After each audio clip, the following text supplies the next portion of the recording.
Tugasku menemanimu.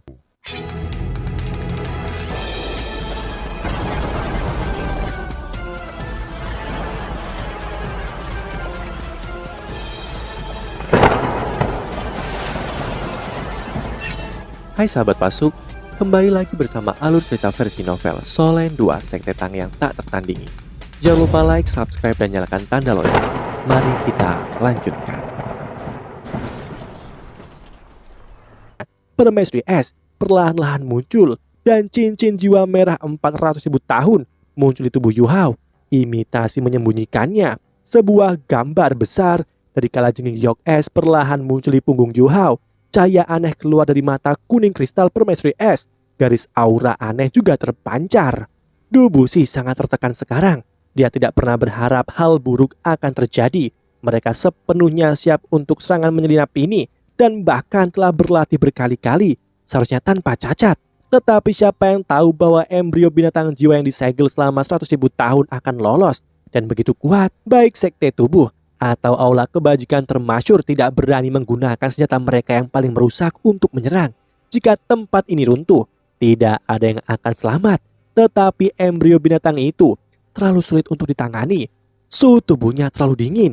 Du Buxi dan Jing Hongchen pertama kali melihat sesuatu seperti ini. Es pamungkasnya berhasil menetralkan semua serangan mereka, bahkan racun Du Buxi yang terkenal mematikan tidak bisa menembus gas beku. Selain itu, Du Buxi harus mewaspadai Jing Hongchen bahkan ketika dia berurusan dengan embrio ini. Sementara mereka berdua tampaknya bekerja sama, pertempuran yang ditunda akan meletus lagi begitu embrio makhluk buas ini kalah. Tubuh permaisuri salju ditutupi oleh lapisan gas beku. Lapisan gas beku ini berbentuk bola.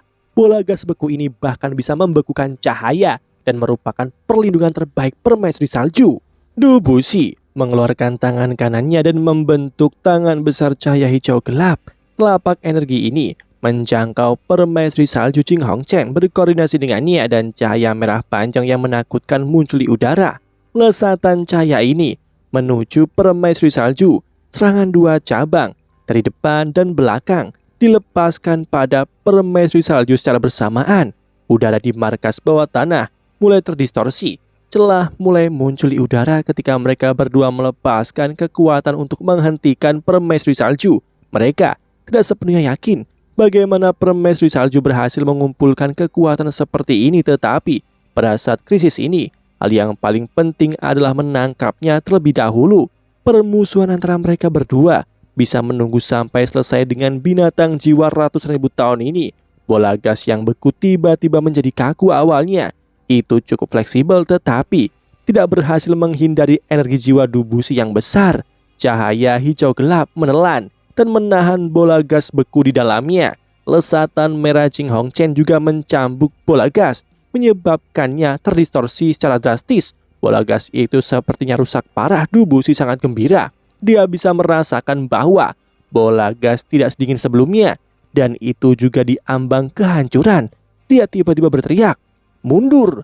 Karena dia telah mencapai tujuannya. Penting baginya untuk pergi dengan cepat. Jing Hongchen tertawa dingin dan memberi isyarat dengan tangan kanannya.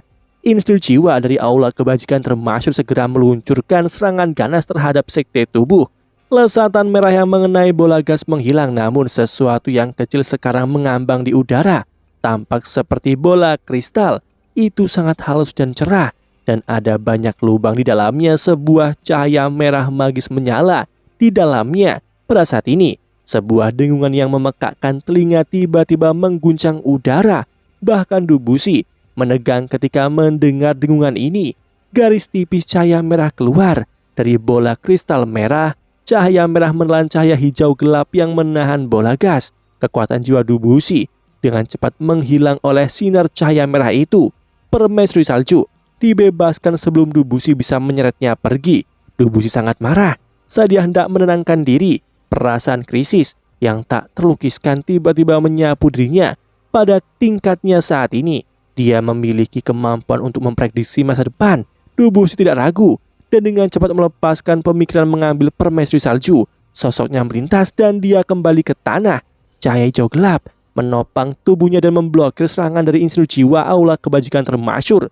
Itu juga diperluas untuk melindungi semua anggota sekte tubuh. suara sepi bergema di seluruh tempat, menaungi semua suara lainnya. Di udara, bola gas beku itu masih kaku karena tertutup oleh cahaya merah. Manusia tercela, kalian semua akan membayar harga karena berburu binatang buas suatu hari nanti. Bahkan jika aku mati, aku tidak akan memenuhi keserakahan kalian. Kalian semua bisa pergi dan mati. Ketika dia mencapai akhir kata-katanya, permaisuri salju sudah melengking. Undulasi kekuatan jiwanya yang mengerikan menyebabkan udara di sekelilingnya berubah dengan kasar. Ini tidak bagus. Jing Hongchen berseru, cepat, hentikan dia. Saat dia berteriak, dia tidak menyimpan kekuatan yang lebih jauh. Bercak-bercak ganda cahaya merah terus muncul di udara. Itu berubah menjadi penghalang cahaya yang menelan gas beku. Anggota aula kebajikan termasuk lainnya mendengarnya dan menambahkan lebih banyak lapisan perlindungan di sekitar gas beku. Dubusi yang menyesal menyaksikan bola gas beku itu di bawah komandonya, anggota sekte tubuh dengan cepat mundur ke lubang bawah tanah yang mereka datangi. Ledakan bergema menghantam seluruh tempat ketika ledakan yang mengerikan terdengar. Permaisuri salju melepaskan kekuatan penuhnya, berubah menjadi kekuatan ledakan yang menakutkan yang menyapu seluruh tempat. Jika kekuatan ledakan ini harus dijelaskan, Jing Hongchen yakin bahwa itu sekuat alat jiwa peledak kelas 10 yang legendaris. Lapisan-lapisan penghalang pertahanan hancur sepenuhnya oleh ledakan. Kekuatan besar menghancurkan seluruh markas bawah tanah. Untungnya ada banyak lapisan penghalang pertahanan yang kuat. Lebih dari 12 alat jiwa kelas 9 sangat melemahkan kekuatan ledakan. Ketika gelombang kejut melonjak melalui pangkalan bawah tanah, pangkalan bawah tanah tidak runtuh, namun retakan yang tak terhitung jumlahnya muncul di dalam markas bawah tanah dan banyak bagian darinya runtuh. Aura dingin memenuhi udara dan semua orang menggigil kedinginan. Sungguh binatang ratusan ribu tahun yang kuat. Bahkan setelah berubah menjadi embrio manusia, dia masih memiliki kekuatan yang menakutkan. Sangat disayangkan, dia telah meledakkan diri dan bahkan tidak ada tulang roh yang tersisa darinya. Sekte tubuh juga menderita dari gelombang kejutan ledakan. Namun Dubusi menanggung seluruh dampak gelombang kejut itu sendiri, memuntahkan darah hijau gelap saat ia menangkisnya dari anggota sekte. Sekte tubuh hanya terdiri dari master jiwa. Mereka tidak seperti aula kebajikan termasyhur, ada banyak insinyur jiwa kelas 9 yang membantu Jing Hongchen, tetapi Dubusi menggunakan kekuatannya sendiri untuk menanggung dampak gelombang kejut yang juga mengurangi dampak pada pangkalan bawah tanah. Sisa sekte tubuh berhasil mundur bersama dengan mayat rekan mereka karena Dubusi menahan ledakan untuk mereka. Dubusi sedikit marah ketika dia memandang Jing Hongchen. Jing Hongchen juga memuntahkan darah pada saat ini. Saat tatapan mereka bertemu, Dubusi mengungkapkan tatapan mengejek di matanya. Dia mengulurkan tangan kanannya dan memberi orang itu jempol ke bawah. Dia pergi setelah sedikit menggerakkan ibu jarinya pada Jing Hongchen. Kejar mereka! Jing Hongchen berteriak. Dia geram. Dia dengan cepat berubah menjadi seberkas cahaya yang mengalir dan mengejar sekte tubuh. Sisa dari aula kebajikan termasyhur juga bertindak cepat. Yu Hao tetap tidak bergerak di bawah meja laboratorium sepanjang waktu. Dampak dari gelombang kejut itu hampir seluruhnya ditentang oleh anggota aula kebajikan termasyhur. Dia aman oleh gelombang kejut sampai batas tertentu, namun dia tidak bisa bergerak sekarang. Bahkan jika dia mau, rasa dingin yang ekstrim telah memasuki tubuhnya melalui punggungnya dan beredar ke seluruh tubuhnya. Hampir setiap bagian dari tubuhnya hampir beku. Di sana tidak ada satupun yang melihat cairan bening turun dari langit ketika permaisuri salju menyebabkan ledakan. Cairan itu mengalir ke punggung Yu Hao dan meresap ke tubuhnya. Kekuatan ledakan yang menakutkan telah menyembunyikan segalanya. Permaisuri es pamungkas segera melindunginya dari hawa dingin ketika meresap ke tubuh Yu Hao. Ini membebaskan Yu Hao dari rasa sakit yang membeku. Permaisuri es gelisah ketika dia berseru, "Permaisuri salju, permaisuri salju, apa kabar?" Suara wanita yang lemah menjawab, "Es, mengapa kamu ada di sini? Kamu bahkan berada dalam tubuh manusia." Suara permaisuri salju bergema di dunia spiritual Yu Hao. Yu Hao merasa aneh pada saat ini. Ini pasti yang keempat. Koko Tianmeng, permaisuri es, penatua Yilai Kese, Sekarang ada permaisuri salju. Permaisuri es gelisah. Jangan banyak bertanya sekarang. Kamu hanya tersisa dengan kekuatan asal kecil ini sekarang. Bagaimana kondisimu? Bisakah kamu pulih? Permaisuri salju berkata dengan sedih. Jika bukan karena panggilanmu, aku akan memasukkan kekuatan asalku ke dalam ledakan itu. Dengan cara itu akan bisa lebih banyak terset bersamaku. Apakah kamu pikir aku bisa pulih? Aku bahkan tidak memiliki tubuhku sekarang. Sedikit kekuatan asal ini perlahan akan menghilang. Permaisuri es bertanya dengan cemas. Permaisuri salju, apa yang terjadi? Mengapa kamu menjadi embrio binatang jiwa 100.000 tahun? Tidak heran aku memiliki perasaan yang akrab ketika melihat altar penyegel dewa di rumah lelang Starlight. Kaulah yang disegel di dalam altar. Permaisuri salju menghela nafas dan berkata, bukankah kita berada di kapal yang sama? Jika aku tidak salah, kamu mengalami hambatan dalam beberapa tahun terakhir ini. Sebelum aku memilih kelahiran kembali sebagai manusia, aku mencoba menemukanmu dan berharap dapat membantumu, tetapi kamu sudah menghilang. Bahkan orang-orang dari spesiesmu tidak tahu kemana kamu pergi. Permaisuri es tertawa pahit. Bahkan jika kamu telah membantuku, aku tidak akan bisa melewati tahap ini. Aku tahu diriku dengan baik. Ketika potensi mencapai batasnya, bantuan eksternal tidak akan berguna. Itu sebabnya aku memilih jalan ini. Permaisuri salju, apa kabar? Apakah kamu masih mengingatku? Koko Tianmeng agak canggung. Oh, sang permaisuri salju jelas tertegun. Masih ada aura binatang buas di sini. Mengapa kalian berdua di dunia manusia? Aura ini sangat akrab. Ini adalah kekuatan spiritual yang luar biasa, tetapi tidak berbahaya. Apa ini? Dia jelas tidak bisa mengingat ulat salju langit mimpi. Permaisuri es membentak, itu Tianmeng. Yang beruntung itu, dia berhasil maju dalam tidurnya dan mengatasi kemacetan demi kemacetan. Kultivasinya bahkan mengalahkanku.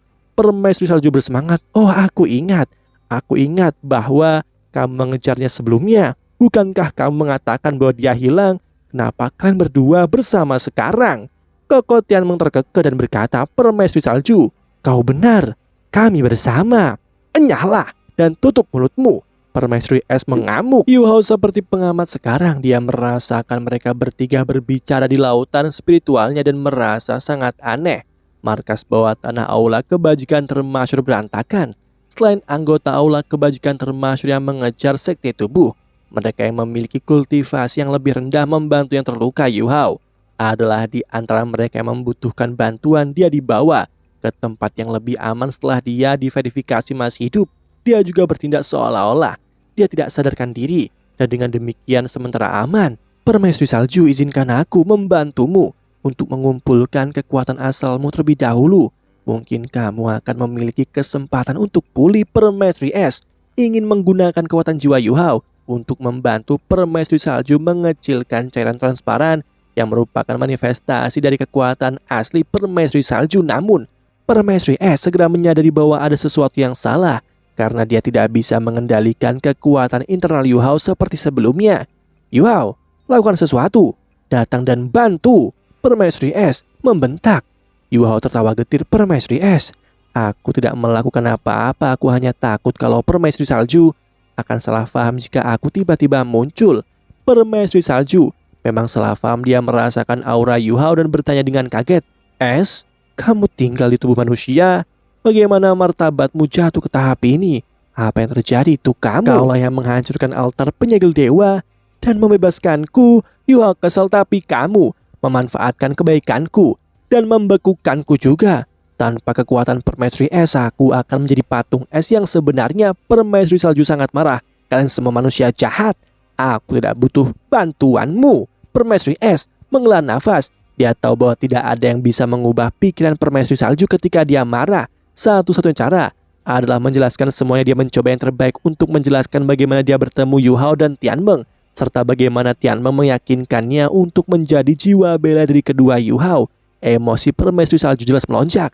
Yu Hao juga mengambil kesempatan ini untuk mengumpulkan sisa kekuatan permaisuri salju menjadi mutiara kecil transparan. Menggunakan kekuatan es di bawah bimbingan permaisuri es, dia menstabilkan mutiaranya di bawah pusarnya. Sepertinya permaisuri salju mirip dengan Electrolux saat ini.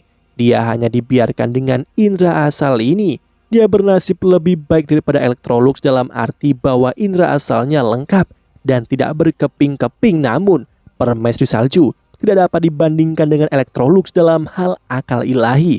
Tanpa perlindungan es pamungkas Yu Hao, kekuatan asalnya akan hilang. Es, aku tidak berharap kamu akan memilih jalan seperti ini. Permaisuri salju menghela nafas setelah mendengar permaisuri es. Dia juga sudah tenang secara signifikan.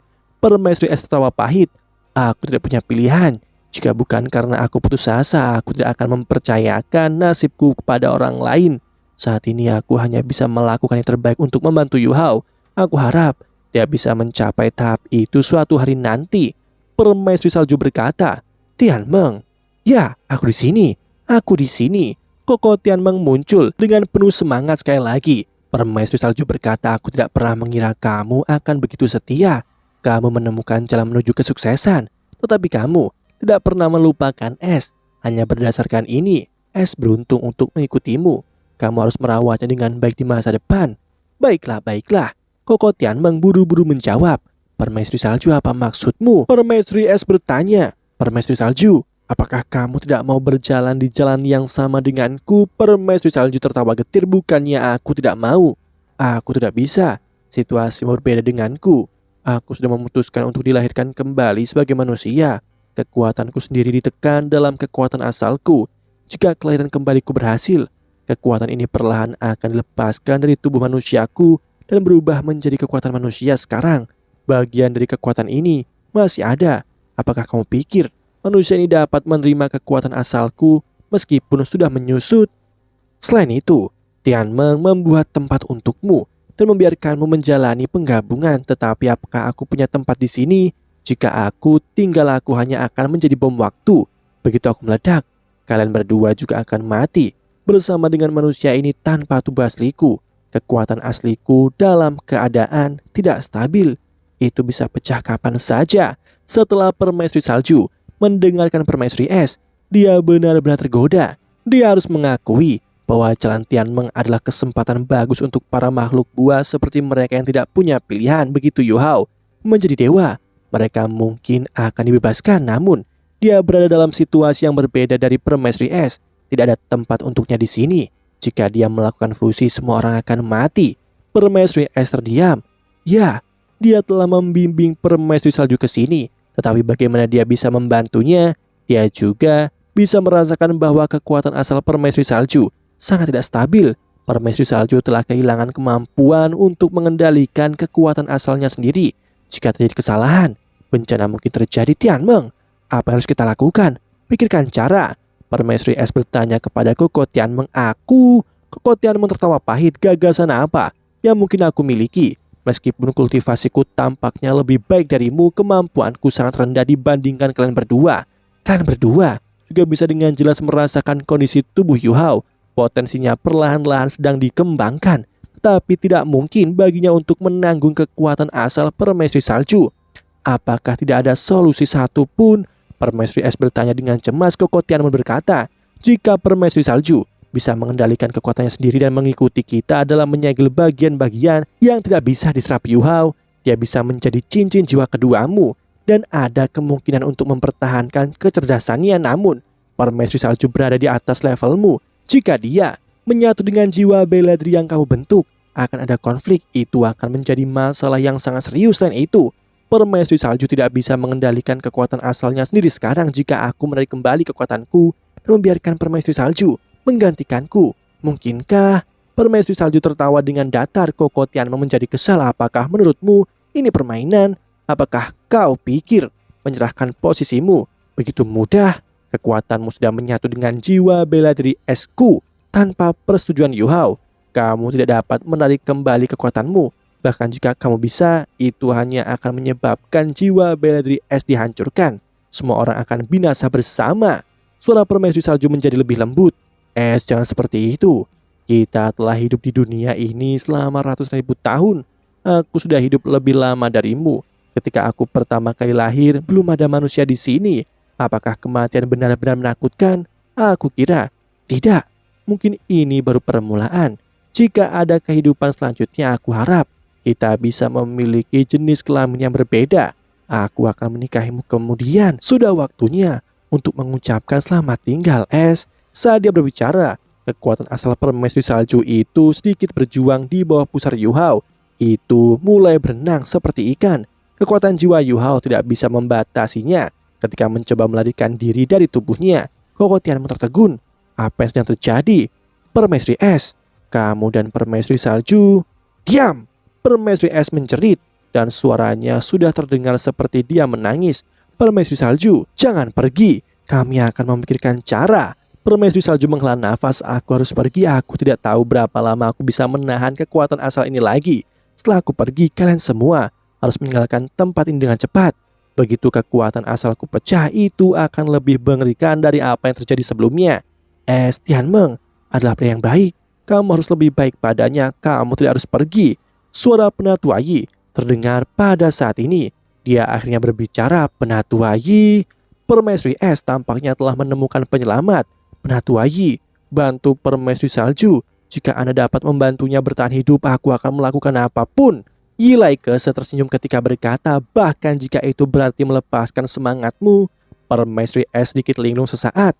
Setelah itu dia berkata dengan tegas, ya. Penatua Yi Laikese terdiam beberapa saat sebelum dia menjawab, aku sepertinya telah melihat sesuatu. Ungkapkan dirimu di lautan spiritual. Yu Hao masih perlu membuat keputusan, lagi pula kita ada di tubuhnya. Di tengah-tengah gelombang kekuatan spiritual yang kuat, Yu Hao mengintip ke belakang pikirannya sendiri. Lautan emas yang tak terbatas melayang ke dalam visinya. Dia telah tiba di samping lautan spiritualnya. Permaisuri Es berubah menjadi kelajengking Giok Es, sedangkan Koko Tianmeng masih merupakan cacing besar yang memiliki 10 cincin jiwa emas di atasnya. Yu Hao terkejut dengan penampilan permaisuri salju. Dia tampak seperti gadis remaja berusia 17 tahun atau 18 tahun. Rambut putih panjangnya mengalir bebas ke kakinya dan mata biru langitnya sangat jernih, seolah-olah dia bisa melihat semua yang ada di dunia. Sosok rampingnya tanpa cacat dan gaun putih panjangnya tidak dihiasi dengan aksesoris apapun, namun dia masih terlihat sangat elegan dan menggairahkan. Yu Hao telah mengungkapkan penampilan aslinya di lautan spiritualnya, tetapi tubuhnya memiliki lapisan emas redup yang tidak dimiliki di permaisuri Es atau yang lainnya. Sosok Electrolux atau Penatua Yi Laikese perlahan muncul. Dia mengenakan jubah emas panjang yang memiliki pola mawar di atasnya. Rambut dan jenggot putihnya mengungkapkan perubahan kehidupan yang telah dilaluinya, dan ia membawa rasa kesederhanaan dan kedalaman. Ketika permaisuri salju melihatnya untuk pertama kalinya, tubuhnya tersentak. Yu Hao bisa merasakan gelisah pada kekuatan asalnya. Yi Laikese melihat permaisuri salju dan berkata dengan tatapan tenang, kamu pemilik salah satu indera spiritual paling kuat yang pernah kulihat sejak datang ke dunia ini. Meskipun cacing itu memiliki kultivasi yang lebih besar daripada kamu, ia tidak dapat dibandingkan denganmu dalam hal rasa spiritual. Perasaan spiritualmu juga sangat murni, yang merupakan hal yang sangat langka. Tidak heran kau adalah wanita salju langit es. Permaisuri salju melihat ke Penatua Yi manusia. Kamu tidak perlu mengatakan hal-hal yang tidak berguna seperti itu padaku. Kamu sangat kuat.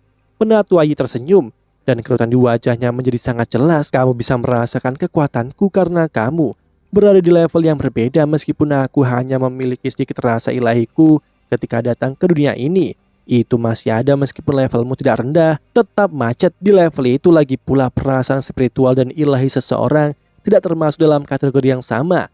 Permaisuri salju tersentak sedikit. Apakah kamu kesadaran yang terpecah dari dewa? Penatua Yi menggelengkan kepalanya dan berkata, tidak.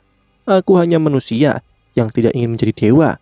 Di duniaku sebelumnya menjadi dewa berarti kematian abadi. Tampaknya berbeda di dunia ini. Sangat disayangkan bahwa aku tidak lagi memiliki fondasi untuk menjadi dewa. Mari kita bicarakan masalahmu. Situasimu sebenarnya sangat sederhana. Setelah kamu kehilangan tubuhmu, perasaan spiritualmu yang besar tidak lagi memiliki tubuh untuk menampungnya. Kekuatan spiritualmu tidak bisa lagi mengandung kekuatan asalmu dan akhirnya akan pecah. Sepertinya tidak ada tempat di tubuh Yu Hao yang bisa menahanmu, karena dia masih belum cukup kuat saat ini. Meskipun tidak mungkin menampungmu sekarang, tidak berarti itu tidak mungkin di masa depan. Itu sebabnya aku bersedia membantumu. Aku juga membantu diriku sendiri, cacing. dan kalajengking. Dengan kekuatanmu, akan lebih mudah bagi Yuha untuk maju di masa depan. Permaisuri Salju menjawab, jika aku akan hidup, akan lebih suka kembali ke alam daripada hidup dengan begitu menyedihkan. Penatua Yi tersenyum. Tidak ada yang memintamu untuk hidup dengan menyedihkan. Aku sudah memikirkan masa depanmu, tapi waktunya belum matang. Kamu perlu mempertahankan kekuatanmu dan mencegahnya menghilang. Kecerdasanmu akan ada dengan indera spiritualmu. Masa depanku, Permaisuri Salju agak bingung dan memandang Penatua Yi dengan rasa ingin tahu yang baru. Penatua Yi Laikese mengangguk dan bibirnya bergerak seolah dia mengatakan sesuatu, tetapi Tianmeng, Permaisuri Es, dan Yu Hao tidak bisa mendengarnya. Permaisuri Salju mendengar dengan sangat hati-hati. Setelah beberapa lama, kebingungannya berubah menjadi kejutan. Apakah itu benar-benar mungkin? Demikianlah kisah untuk kali ini. Sahabat Pasuk, jangan sedih, jangan bimbang, apalagi galau, karena aku kan selalu menemanimu.